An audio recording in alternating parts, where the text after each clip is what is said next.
तो नाज़रीन, इस वक्त तस्वीरें आप दिल्ली से देख पा रहे हैं, जहां अब से थोड़ी देर पहले राहुल गांधी ने अपने हक़ रायदही का इस्तेमाल किया है। और अब ये तस्वीरें इस वक्त दिल्ली से देख रहे हैं, पोलिंग बूथ के बाहर की तस्वीरें हैं।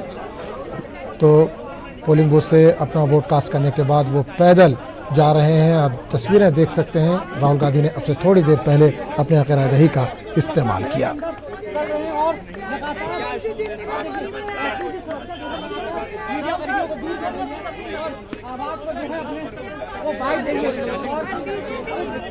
बहुत ही अहम चुनाव है। लगातार जिस तरीके से राहुल गांधी कहते हुए आए हैं कि ये जो चुनाव होगा वो देश बचाने का चुनाव होगा। राहुल जी, क्या 23 तारीख के बाद देश बनेगा? राहुल जी, क्या 23 तारीख के बाद देश बनेगा? राहुल जी,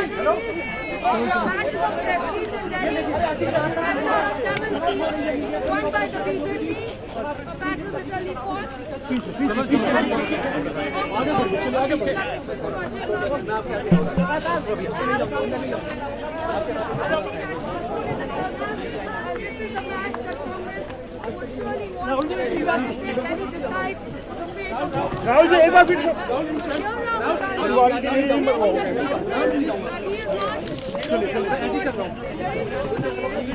उल्टे मत चलो, उल्टे मत चलो।